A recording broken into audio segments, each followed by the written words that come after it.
In this statement on the Ekiti state election of July 14, the Nigerian Human Rights Community (NHRC) says vote buying has no impact on the outcome. The statement was signed by Dr. Taiwo Adeleye and Comrade Sola Ajayi, among others.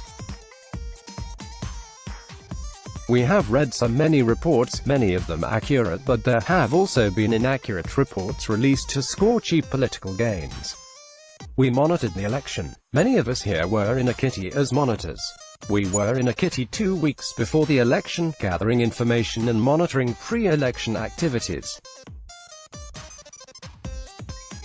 It was easy for many of us to predict the outcome of the election even before NEC released the results on Sunday morning. We have gathered here to set the record straight and to present the issues the way they are in the most factual manner. We wish to make the following observations. Voter turnout. The turnout during the election is impressive. Ekiti has 842,731 registered voters. This number shortly before the election increased to about 900,000. This is quite commendable considering the total population of the entire state, which is 2.7 million people.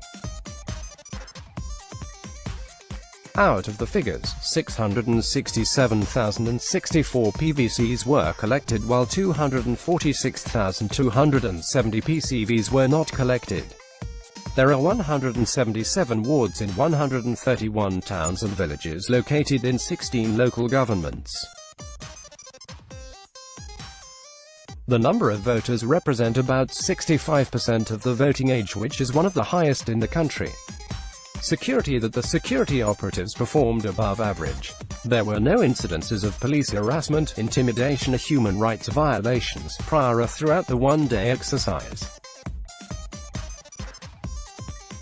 Even though 30,000 security operatives were posted to Ekiti state, the conducts and performances represent a remarkable improvement compared with 2014 when soldiers invaded Ekiti state, arrested the members of the All Progressives Party (APC), and ensured many of them were not released until after the election.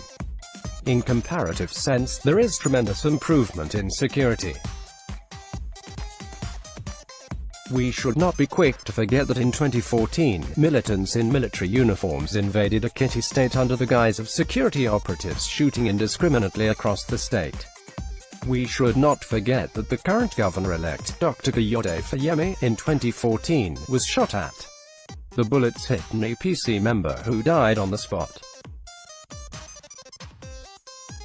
But this year, no single person was killed in Ekiti state.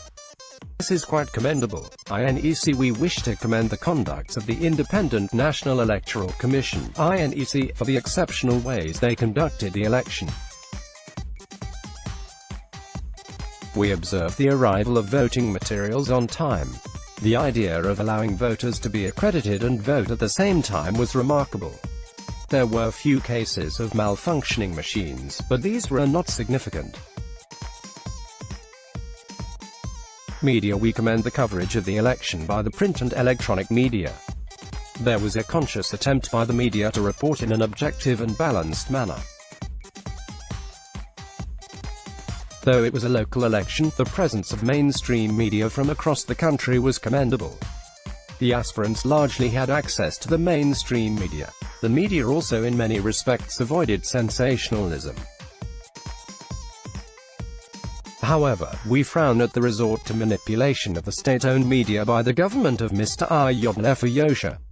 It is an act of brazen violation of the Nigerian Broadcasting Commission (NBC) and the Nigerian Press Council (NPC) for the Broadcasting Corporation of Ekiti State (BSES) to be used to broadcast election results when INEC was yet to release the results to members of the public. Conduct of election. There were instances of malfunctioning of the card reader. For instance, at Ekere, the machine did not function when the PDP gubernatorial candidate wanted to vote. It took the intervention of INEC official, a woman at the polling booth who gave preferential treatment to Professor Sola Ajayi before he could vote. To a large extent, the election was free and fair. It reflected the free will of the people of Ekiti state. To this end, Dr. Kayode Fayemi won the election convincingly. It is trite and a clear resort to blackmail to lay claim that the election was rigged in favor of any particular candidate. Corruption and vote buying. We wish to put this in historical context. Some of us who participated in the various elections since 1999 till date observe a new culture of bribery and corruption in the electoral system. But this is not new. It is wrong to now uphold this development as being largely responsible for the outcome of the July 14th election. The reality is that it did not start today. It has been part of the problems confronting Nigeria since independence. For instance, political parties are found of buying food essentials for traditional rulers and community leaders ahead of election. This has been standard practice, which is quite unfortunate. However, in 1999, there were no significant cases of bribe for vote across the country compared to what we have today. In Ekiti, workers were paid 3,000 naira on the eve of the election as bribes so that they could vote from the state government-favored candidate. This is a well-known fact. The state government also paid 7,000 naira each to pensioners on the eve of the July 14th election. The cash paid was not listed as part of the legal entitlement but as inducement to ensure they voted for the PDP. There can be no clearer evidence of election malpractices than this. Under the Ekiti state administration, manipulation of elections through cash inducement is a directive through the framework of stomach infrastructure. We state here that Fayemi won the July 14th election convincingly. It is sheer blackmail to continue to lay claim that the election was manipulated. The state government, apart from paying cash to workers and pensioners, was using the state-controlled public radio and television to canvass for votes against the principles of equal access and corporate responsibility. Our monitors also discovered the setting up of phantom election monitors by the state government. These monitors were given fake identities and protected by some security officials at the prompting of the state government. This fraudulent group has been making false claims that the election was rigged in favor of Fayemi while, in actual fact, they worked as proxy for the state government.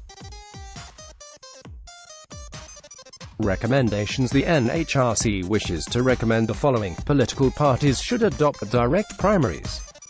This will enable mass participation of party members in the selection of candidates for the various elective positions. That to eliminate corruption in the electoral system, ballot boxes should be kept far away from voters so that the decision of each voter will be known only to the voter.